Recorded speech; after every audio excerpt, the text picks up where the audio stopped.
આજથી થોડાક દિવસ પહેલાં બોટાદ જિલ્લાના હળદળ ગામમાં એક ખેડૂત મહાપંચાયત છે તે મંજૂરી વગર કરવામાં આવે છે. ત્યાં પોલીસ પહોંચે છે અને પોલીસ પર પથ્થરમારો થાય છે. ત્યારબાદ પોલીસ લાઠીચાર્જ કરે છે અને આ ઘટનામાં 85 જેટલા લોકો સામે હત્યાના પ્રયાસનો ગુનો નોંધાય છે. અને આમાં જે મોટાભાગે લોકોની ધરપકડ થઈ છે, જેમની સામે ગુનો નોંધાયો છે, તે કોળી સમાજના હોવાની વિગતો પણ કહેવાઈ રહી હતી. આને જ લઈને હવે રાજુલાના ધારાસભ્ય હીરા સોલંકી મેદાને આવ્યા છે અને હળદળ ગામના જે પીડિત ગ્રામજનો છે તેમની સાથે મુલાકાત કરી છે, તેમને આશ્વાસન આપ્યું છે અને શું વાત કહી છે, વિગતે વાત કરીએ. વૈષ્ણવજન તો તેને કહીએ જે પીડ પરાઈ જાનાને રે. નમસ્કાર દર્શક મિત્રો, નવજીવન ન્યૂઝમાં આપનું સ્વાગત છે. હું છું ફૈઝાન. આજથી થોડાક દિવસ પહેલા બોટાદ જિલ્લામાં જે માર્કેટિંગ યાર્ડમાં કડદો ચાલી રહ્યો હતો, તેના વિરોધમાં આમ આદમી પાર્ટીના નેતા રાજુ કરપડાએ વિરોધ નોંધાવવાની શરૂઆત કરી હતી. માર્કેટિંગ યાર્ડનો ઘેરાવ કર્યો હતો. હજારોની સંખ્યામાં ખેડૂતો માર્કેટિંગ યાર્ડ બહાર પહોંચ્યા હતા. ત્યારબાદ બીજા દિવસે બોટાદથી થોડાક જ અંતરે આવેલા હળદળ ગામમાં એક ખેડૂત મહાપંચાયતનો કોલ આપવામાં આવે છે. જોકે આ મહાપંચાયતને પોલીસની મંજૂરી ન હોવાથી બપોરનો સમય હતો, પોલીસ ત્યાં પહોંચે છે. એક તરફ રાજુ કરપડા સભા કરી રહ્યા હતા અને અચાનક જ પોલીસ છે તે ત્યાં પહોંચતા ગ્રામજનો છે તે ઉશ્કેરાઈ જાય છે અને પોલીસ પર પથ્થરમારો કરવા લાગે છે અને પોલીસ પણ બદલામાં લાઠીચાર્જ કરે છે અને આ ઘટનામાં 85 જેટલા લોકો સામે હત્યાના પ્રયાસનો ગુનો નોંધાયો હતો. પરંતુ હળદળ ગામમાં એ દિવસે સાંજના સમયે જે એક ઘરમાંથી ઢસડીને પોલીસ ત્યાંના ખેડૂતોને લઈ ગઈને જે મારવામાં આવ્યો હતો, તેના કારણે આ ઘટનાના પગલે હજી પણ હળદળ ગામના કેટલાક લોકો જેલમાં બંધ છે. અને હવે આ વચ્ચે રાજુલાના ધારાસભ્ય કોળી સમાજના આગેવાન હીરા સોલંકી જે હળદળ ગામના લોકો છે તેમને મળવા માટે પહોંચ્યા હતા. તેમને સાંત્વના પાઠવી છે, તેમને હિંમત આપી છે, આશ્વાસન આપ્યું છે અને જે ઘટના બની છે જેમાં કોળી સમાજના યુવાનોને લઈને તેઓ શું કહી રહ્યા છે તેમને સાંભળો. ક્યારેક છે ને આપણા ઉશ્કેરેટમાં આવીને આપણા સમાજના યુવાનો છે ને ક્યારેક ન કરવા જેવું બી કરી બેઠે છે, જે કડવું સત્ય છે. સમજો વાતને. અમે હમણાં જે આવ્યા છે એ તમારે આટલી સહાનુભૂતિ અને તમારા માટે આવ્યા છે ને આના માટે જે કાંઈ કરવું પડશે ને એ અમે સમાજના બધા આગેવાનો બધા હારે ભેગા થઈને સરકારમાં આ છોકરાઓ માટે જે કાંઈ કરવાનું થતું હશે ને એના માટે અમે ન્યાય આપવા માટે અમે કામ કરીશું. હીરાભાઈ, આજે તમારી હળદળ ગામની મુલાકાત શું? બસ સમાજે યાદ કર્યા અને હળદળ ગામમાં જે બનાવ બન્યો એ તો દુઃખદ બનાવ છે, પણ બનવા જોગ બની ગયું છે.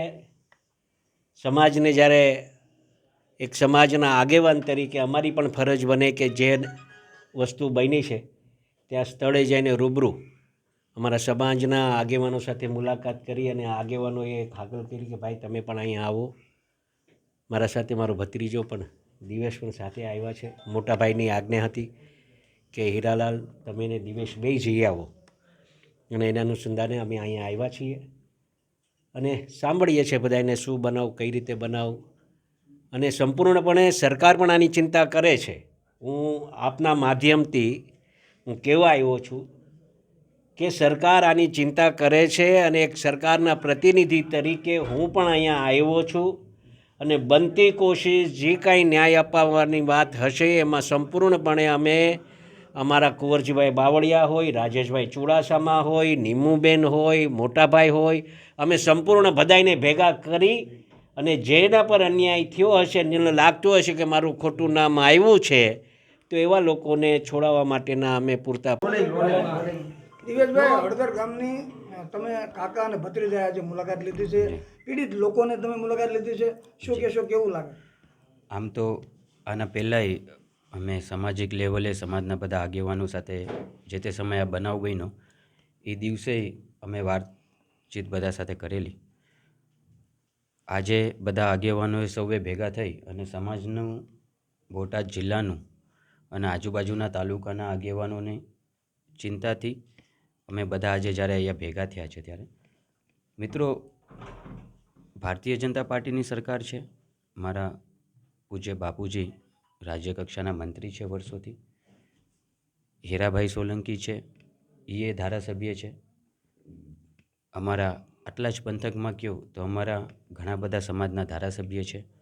અમારા કેન્દ્રીય મંત્રી નીમુબેન બામણિયા છે. અમારા અહીંયા સામાજિક, ચાહે કોરી સેના ગુજરાત હોય, અખિલ ભારતીય કોરી સમાજ હોય, માનદાતા સંગઠન હોય, બધા સંગઠનો સમાજના એક સાથે રહી અને સમાજને ક્યારે પણ આવું કંઈક થયું હોય તો હંમેશા સમાજના પડખે ઊભા રહ્યા છે.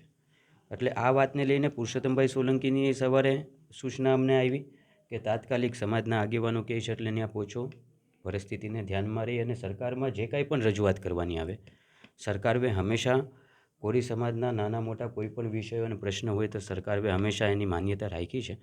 કાલે બધા આગેવાનો ભેગા થઈ અને સમાજનું બવડી મંડળ ભેગું થઈ અને સરકાર પાસે રજૂઆત કરશે, પુરુષોત્તમભાઈ પાસે જશે. એટલે પુરુષોત્તમભાઈ આગામી દિવસોમાં કુંવરજીભાઈ બાવળિયા બધા ભેગા રહી અને સરકારમાં અમે રજૂઆત કરશું. તમે પીડિતોને મળ્યા, એમની વેદના સાંભળી, કેવું લાગ્યું? ઘણીવાર કેવું થાય છે કે આપણે કહે ને કે હુક્કા હારે લીલુંય બળી જતું હોય છે, બરાબર. ક્યાંક માનીએ છીએ કે ક્યાંક કોઈ નિર્દોષ લોકોય આમાં આવી ગયા છે, પણ ઘણીવાર એવું થાય છે કે એક નેતૃત્વની ચિંતા. હું હંમેશા કહું છું સમાજમાં એક યુવા વ્યક્તિ તરીકે, યુવા કાર્યકર્તા તરીકે ક્યાંક નેતૃત્વની ચિંતા કે ભાઈ કોરી સમાજ છે ને એ મારો સમાજ ખૂબ ભોળો છે. ઘણીવાર પુરુષોત્તમભાઈના સમાજ શબ્દે તમે આ સાંભળ્યો હશે કે મારો સમાજ ભોળો છે. ક્યાંક ભોળપણમાં આવીને કોકના ઉશ્કેરાવટમાં આવી અને આવું કરી બેઠતા હોય છે, પણ સમાજના દીકરા તરીકે તો અમે હંમેશા સમાજ સાથે રહીશું. મયુરભાઈ, ધારાસભ્ય હીરાભાઈ સોલંકી, દિવ્યેશભાઈ આજે હળદર ગામની મુલાકાત લીધી, પીડિત લોકોને મળ્યા, તમને કેવા પ્રકારનું આશ્વાસન? ઘણા ટાઈમથી ગુજરાત રાજ્યના સમાજના ધારાસભ્યો, સંસદ સભ્યો, મિનિસ્ટરો તેમજ બોટાદ જિલ્લાના જિલ્લા પંચાયત, તાલુકા પંચાયત, નગરપાલિકાના સદસ્યો અને બોટાદ જિલ્લાના સરપંચશ્રીઓનો આજે એક નિર્દોષ લોકોને મુલાકાતની વાત હતી. અને આગામી દિવસોની અંદર ગુજરાત રાજ્યના ધારાસભ્ય, સંસદ સભ્યો સાથે મુલાકાત કરી ગૃહમાં અને સીએમ સાહેબને રજૂઆત કરવાના છે. અને જે નિર્દોષ લોકો છે એના માટે અને જે લોકો નિર્દોષને મારવામાં આવ્યો છે એના માટે એક આશ્વાસન આપ્યું છે અમને લોકોને. આપે સાંભળ્યા હતા રાજુલાના ધારાસભ્ય હીરા સોલંકી. તેઓ કહી રહ્યા છે કે ઉશ્કેરાટમાં આવીને કેટલીક વાર યુવાનો આ પ્રકારે પગલું ભરી લેતા હોય છે, પણ સરકારમાં અમે છે ન્યાય કરવાના પ્રયત્ન કરીશું તે પ્રકારની વાત તેઓ કરી રહ્યા છે. પરિવાર સાથે તેમણે મુલાકાત કરી છે, ગ્રામજનોને તેમણે આશ્વાસન આપ્યું છે. અને હળદર ગામની જે સ્થિતિનું નિર્માણ થયું છે, જ્યાં લોકોમાં ડર અને ભયનો માહોલ હવે જોવા મળી રહ્યો છે, અને હળદર ગામમાં જે પથ્થરમારા થયા બાદ જે સ્થિતિનું નિર્માણ થયું છે, ત્યારે હવે રાજકીય નેતાઓ છે પીડિત પરિવારોની મુલાકાત કરી રહ્યા છે અને તેમને હિંમત આપી રહ્યા છે. ત્યારે આગામી સમયમાં આ 85 જેટલા જે લોકોની ધરપકડ થઈ છે તેમને ક્યારે જામીન મળે છે તે જોવું રહ્યું. દર્શક મિત્રો, આવા જ નવા વિડીયો સાથે આપણે માહિતગાર કરતા રહીશું. એટલે નવજીવન ન્યૂઝને લાઇક કરી લો, સબસ્ક્રાઇબ કરી લો અને શેર કરવાનું ભૂલતા નહીં. વૈષ્ણવજન તો તેને કહીએ જે પીડ પરાઈ જા